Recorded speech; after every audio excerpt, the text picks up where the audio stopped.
Welcome to Popcorn History with the Freeborn County Historical Museum, Library, and Village.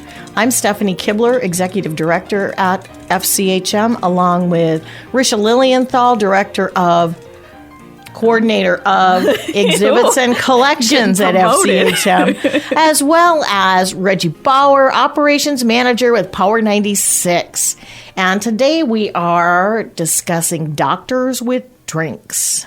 Hopefully not at the same time. Not at the same time, right? Drunk, no. Oh, Doctors who, no. Yeah. It's doctors with drinks, which I'm not really sure it's doctors with drinks. It's doctors and drinks. Doctors and drinks. Yeah. I mean, I can connect. With this makes me think of my to... surgeon holding a martini glass and a scalpel. Right, Oh, yeah. dear. That's making me a little nervous. Should make you nervous. Yes, I don't want that.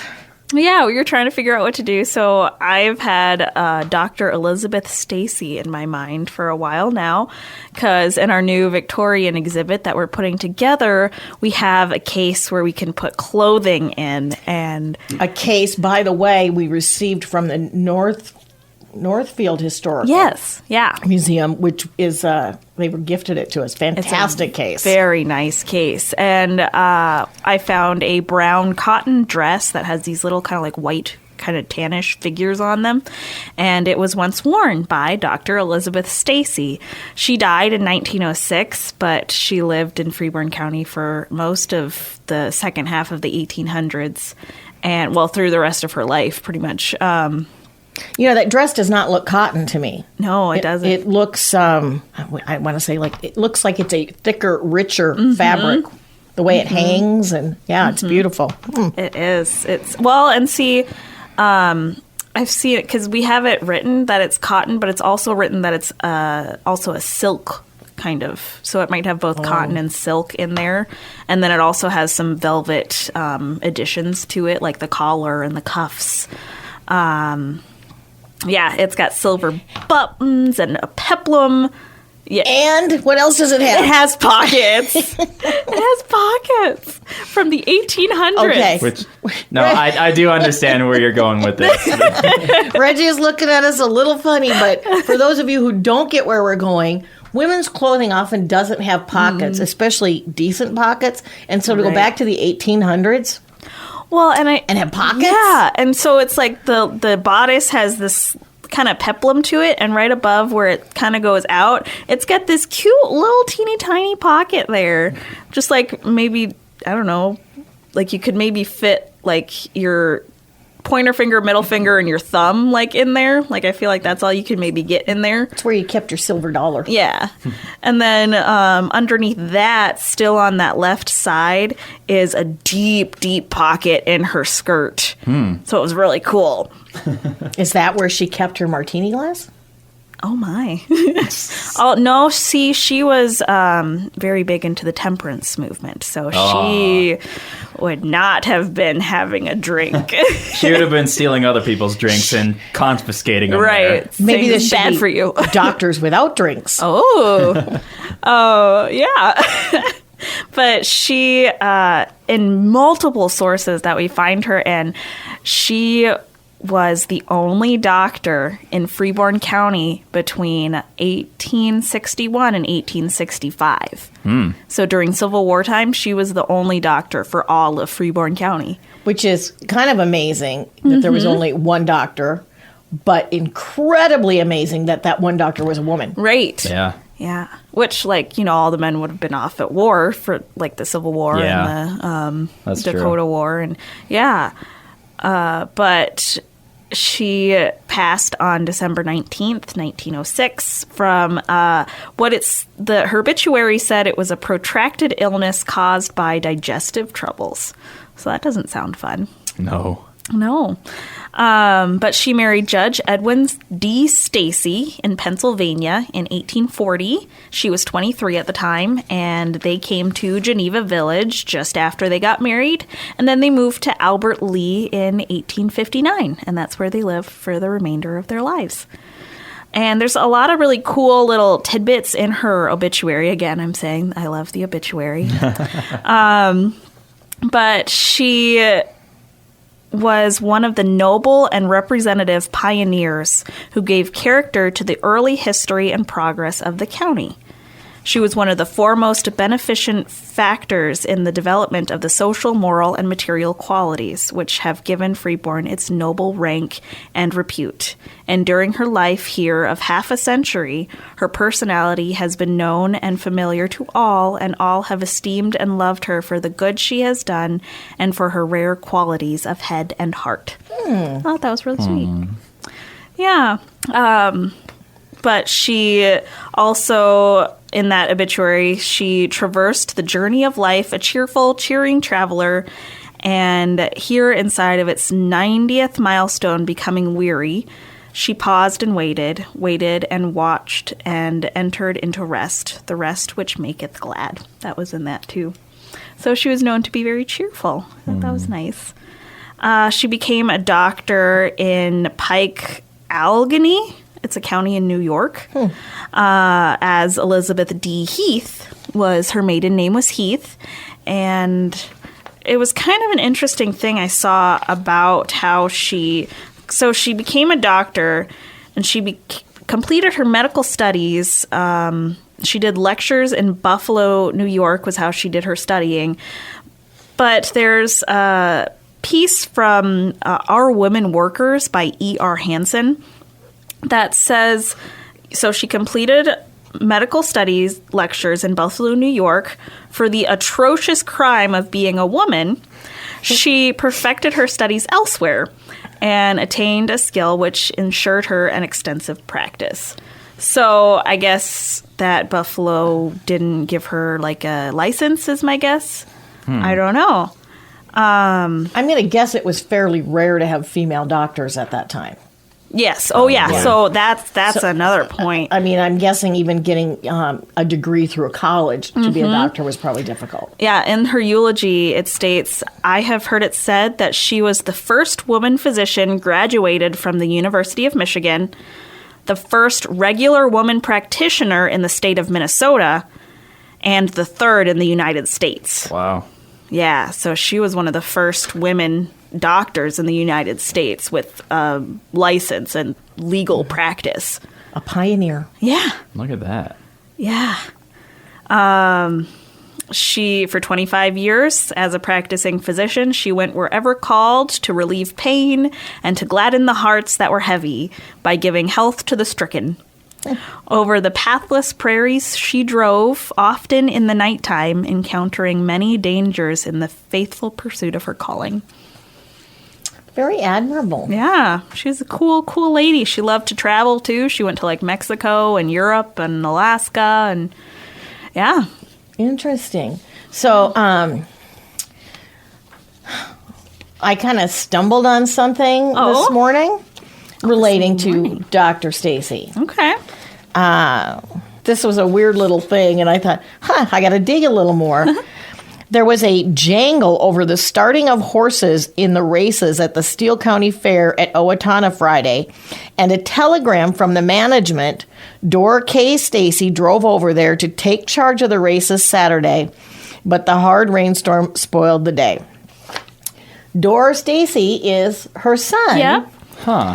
Which I just thought, I got to look and see, exactly who he is. But in his obituary, it said Judge Stacy's wife, Dr. Elizabeth Stacy, mother of the deceased, was a woman of rare intelligence and character and prominent in the community for her good deeds. Aww. And I thought that was interesting that they mentioned her in his obituary. Yeah. He was actually one of the commissioners appointed by Governor Gorman to organize Freeborn County. Oh, wow. Whoa. So, yeah, that was my little tidbit that I came up with this morning as I was looking for general stores. Well, and Dor was spelled D-O-R, right? D-O-R, yeah. Which, interesting first name. Right, and their other kid is named Justice, because I'm guessing Judge was the dad, so Justice would be the kid. Makes sense. So Dor, did they just take letters out of doctor? And oh my gosh. Oh. I don't know, because I've seen that name before. Dor? Yeah, that's interesting. A name in that time period. And we should ask Linda the librarian to tell us what she can about that name. Yeah. If there are others that around that time. Because I've never heard. No, that sounds to me like something that would be like an alien's name in Star Trek or something. Or like a really odd nickname, right? Yeah. I mean, like what, like, you know, for Dorothea, Door. Sure. Dorcas. Door. I don't know. It was just a really strange name, I thought. And I'm sitting here now trying to determine, you know, you were starting to talk about Dr. Stacy, and why did I say general stores? Because Heath. Oh, that's right. Yeah, there was the connection with one of the Heaths. The Heaths was a general store owner in Freeborn County. Yeah. Who is actually one of our Echoes of the Past videos that we've got on our YouTube channel. Was John Heath. I was struggling with how I made that leap. You know. How did I do that? I know, right? It's really kind of, there's a lot going on at the museum, and some days it's really hard to keep track of what I suppose. Not going to lie. Yeah. But so in 1939 to 1940, there were actually 43 retail grocery stores, meat markets, general stores in Freeborn County. Actually, seems like a lot. I should say in the city of Albert Lee. So I'm going to assume even more. Like a lot. Right. And about that time, they were looking for starting to use coolers and freezer units. Ooh. So for fresh vegetables and frozen foods, which I think is so interesting. Fancy. Right? They got that newfangled refrigeration. Right? Oh my gosh. That must have gone with that. What was the electricity comment? That crazy electricity or something. I remember what you're talking about, yeah. So, anyway, it was fascinating to me that there's 43 of them in the city of Albert Lake. Yeah.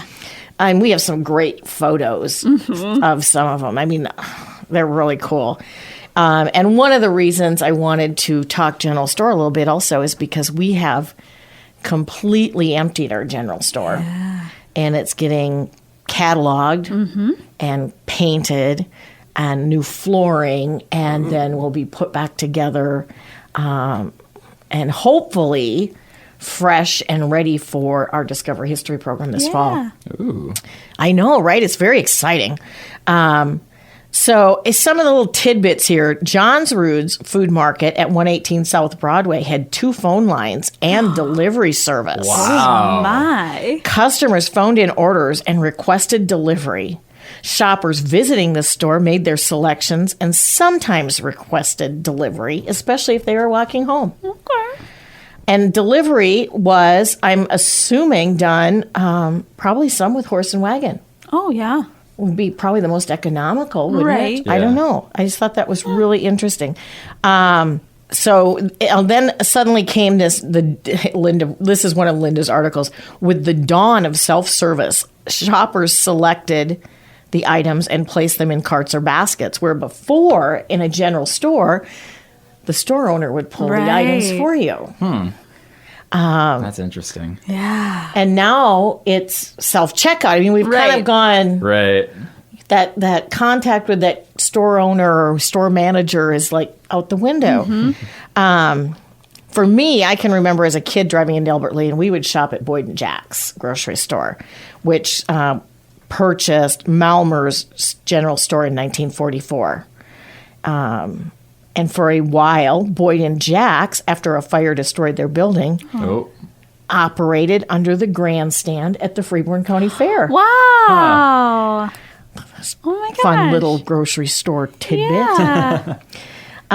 Starting in the 50s, grocery stores promoted self-service, free parking, extended hours, evenings, and Sundays. Free parking.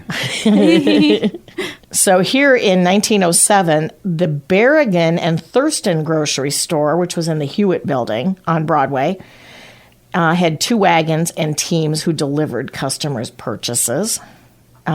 Jack Spratt Food Store was operated at College Street or Avenue. It doesn't say, actually. It says College.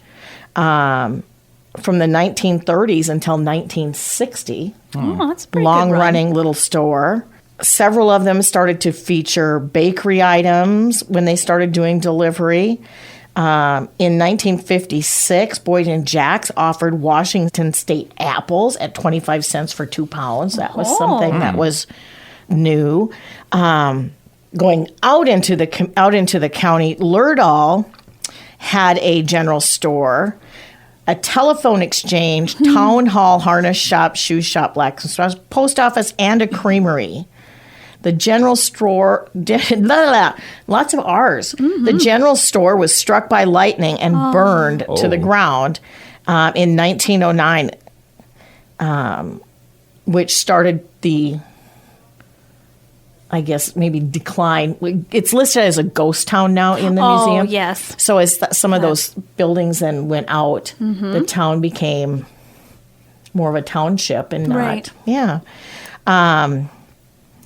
Parcel post was also a common thing in a general store. So instead of having your post office, many of the general stores actually had a post office in the store. So where I'm from, Vermilion is the technical town. It's a town of about like 400 or so people, about a half hour southeast of the cities. They actually, in their main gas station, it's called Vermilion Pump and Market, they literally have the little post office inside that building, just like kind of on the west side of the building. So you go into like the convenience store, you walk over, and then you do your post office stuff there. And I guess cute. that's... That's interesting, too, that's kind of disappeared, because you look at Mailbox, what is that, Mailbox, et cetera, or something, where they actually have, it's a store front with mailboxes that operate similar to the post office. So why is that? How convenient would it be for, like, I mean, now we have, the superstores, Walmart and the big Target stores, but wouldn't it be great? They've got banks and coffee shops in those. Why not a post office? Well, Walgreens does. Walgreens will send a package for you. Some do send packages, yeah. I think Hy-Vee, I think, will send packages for you. I think you can drop. I think you can buy stamps at Hy-Vee. So I guess to some extent, they're still operating as a general store, so to speak. Yeah. One of the things, as we were researching, that I thought was really interesting, general stores had the division between left and right. Right. Yeah. The right side was the needs, is that right? And the left side was the wants. Interesting. Yeah, so as we're redoing our general store, we're trying to set that up in a similar way. Sure. Yeah. You'd also have, going back to Dr. Stacy, doctors would set up in a corner, in the back corner of general stores. Dentists. Apothecary. Right. Which is something we'll be adding to our general store, too, is an apothecary shop. Yeah. Telephone offices sometimes were. So, it's just kind of it's been really fun pulling the general store apart and looking at the items and then researching what traditionally a general store was. Yeah. And some of those things are still here today, and some are long gone. Right. Like, I want my groceries delivered by a horse and wagon. Wouldn't that be great? Yeah. Hear the clippity clop. Know your apples and your steak is coming. I don't know. Or your soda pop. Oh my gosh, soda pop. Oh wow, thank you for that little segue there. That helps me to talk about the next thing I had in mind was a root beer stand. And I don't really quite fully know how my mind jumped to that one. I remember reading the Remembering Glenville book, and in that it talks about general stores that were in Glenville, like early 1900s, early mid 1900s. And in one of the sections, it was a picture that just caught my interest right away, is the Lloyd Deckard's root beer stand. And that was from 1945 to 1947. It was this like barrel-shaped building. Oh, fun. That's awesome. And in Glenville? In Glenville. Oh, my gosh, I love that. Yeah, and so in that book, there's a photo of root beer being sold to a man named Fred Christensen by Jeannie Sanderson through that a window in that like barrel-shaped building. And the owner, Lloyd Deckard, is kind of hidden in the background in the door in there. And it looks like it's a black and white photo, but it looks like it was maybe striped. Like, I was picturing, like, red and white, but there's two colors. The barrel itself had, like, two color or, like, two different shades on it. And in the background is James Deckard's garage in Glenville. And so the stand was on Highway 65 south of Rock Island Depot. So it was like right in that area. And so did he brew his own root beer? I don't know. That's all I had on it. And then in 1947, Victor Nesbitt loaded the stand onto a flatbed truck and moved it west of the outdoor theater. You know, the theater we talked about in the previous. Yeah. Okay. Yeah, on Highway 16 in Albert Lea. So it moved there in 1947. How long was it there? Do you know? I don't know. Just I feel like if I had gone to, in the 70s, if I'd gone to the drive-in, I would have noticed a giant root beer A barrel. big striped barrel. Right, and I don't remember it. Well, so I'm guessing it might not have been there for 10 years. That would have been about 20 years maybe if it had been there in the 70s. Like 25. Yeah. Yeah, 25, 30. Yeah. Yeah. Huh. That's awesome. I really want to. Yeah. I wonder. He must have made his own root beer I don't know. because you'd have to get it by the keg. Right? Yeah. I wonder. I'm excited for Autumn in the Village because we're going to do some old-fashioned root. We always have root beer and then sarsaparilla, but I'm thinking we need a little black cherry and orange cream soda to go with Orange that cream too. is good. And make some really good root beer floats. There used to be a lot of root beer stands. I mean, there used to be an A&W. Right? Dog and Suds was considered, I think, a root beer stand because you could get mugged root beer there. And even in the smaller surrounding communities outside of Albert Lea, there were other. Allendale had an A&W stand. New Richland, Blooming Prairie, I believe, did. All those aren't in Freeborn County, but It's the area. it's the area, yeah, and there were a lot of them. I wish they'd come back the old-fashioned way. Yeah. Casa Zamora now has the Dog and Suds. Oh, really? That area. Yep. Yeah, so their little outdoor seating area is Oh, where... I see what you're saying. Yeah. Yeah, it's where you used to pull up and order your... I think that also was the A&W, actually. I think it was... Oh, really? I think it was both. I could see that. It kind of looks like it. Yeah. Yeah, but I wish they'd come back. I'd love to pull up. You see them once in a while, but not very often do you see Right. those traditional where you can just pull up and get a... Get a nice root Fresh beer. mug of Well, root and beer. see, that's what I picture too when I think of general stores in like the 50s and stuff. I picture like kids going in to get their little soda pop with that straw out of the glass bottle. And I also think about the 30s. We did that in the 70s. Oh my gosh, you did that in the 70s too. Just saying. Oh, wow. Well, I think of like It's a Wonderful Life, that movie, where it's also like an ice cream shop and an apothecary in that general store. And we have one of those cigar lighters that they had in that movie where he goes in and he goes, I wish I had $1 million. And then he pulls on it and it like lights the flame. And then he goes, hot dog. And like, you never know if that's good or bad. I feel like that needs to be on display on a video next to that lighter because Right. nobody knows what that is. Right. And nobody knows how to work it. Yeah. So that's worth buying an iPad for just to be able to do that clip. See Jimmy Stewart. Yeah, just to do that clip. That's funny. Huh. Yeah, I'd love to be able to drive into an old drive-in and get root beer. Yeah. But since we can't do that, we just have to enjoy them with our popcorn.